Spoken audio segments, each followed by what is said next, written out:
যেন জীবনের এক অন্তিম ক্ষণে পৌঁছেছেন প্যারালাইজড আরশাদ মিয়া। এই বয়সেও তার চোখে পানি, সামনে স্বপ্নের অকাল মৃত্যু, পুরে অঙ্গার কিস্তিতে কেনা দুটি অটোরিকশা।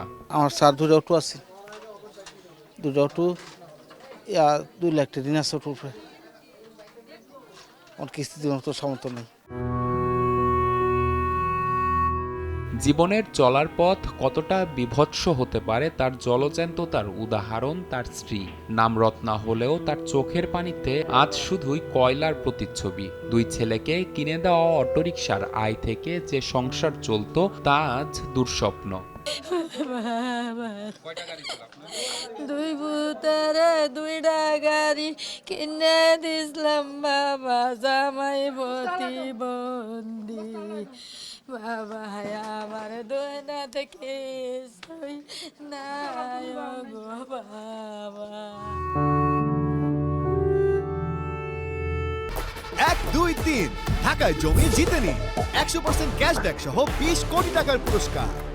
এমনই পোড়াগন্ধ আজ কয়েকটি পরিবারের ভাগ্য জুড়ে। রাজধানীর বাড্ডার সাতারকুলে আগুনে পুড়েছে একটি অটোরিকশার গ্যারেজ। ছিল 18টি অটোরিকশা, যার প্রত্যেকটি এখন ছাই।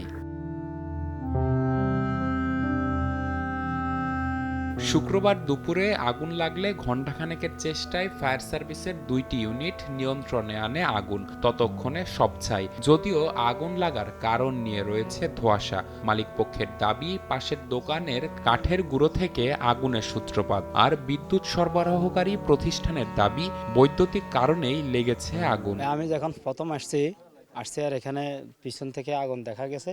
ওই দিক থেকে, ওই ফাড়া থেকে, খালের ওই সাইড থেকে মানে মহিলারা চিল্লানি দিছে।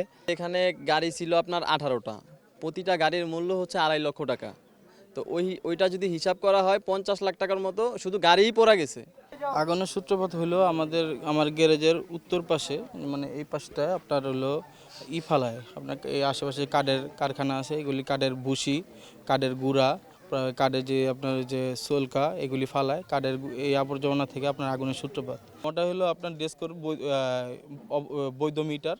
আপনাদের ধরেন এন্টার, যে দোকানের এন্টার, তো আমাদের এই যে এলটি আছে, এলটি তার এন্টার পড়ছে, এটা অ্যাডজাস্ট হয়ে তাই পড়ছে এটা। তাই স্যার আর বাড়তে না থাকলে কি এটা পুড়তে পারে? না, কারণ অবস্থায় থাকার কারণে এই অবস্থা হয়েছে। 1, 2, 3 ঢাকায় জমি জিতে নিন 100% ক্যাশব্যাক সহ 20 কোটি টাকার পুরস্কার। বিষয়টি খতিয়ে দেখছে পুলিশ। 18টা অটো পোড়া গেছে। এখন আইনগত ব্যবস্থা যেটা নেওয়ার আমরা নেব আর কি। এখন তো কোনো হতাহত বা এরকম কোনো ঘটনা নাই, আপাতত পরিস্থিতি ভালো আছে। অবৈধ বৈদ্যুতিক সংযোগের কারণে প্রায়ই রাজধানীর বিভিন্ন এলাকায় গ্যারেজগুলোতে আগুনের ঘটনা ঘটে বলে জানিয়েছে সংশ্লিষ্টরা। নিবিড় সাহা, সময় সংবাদ, ঢাকা।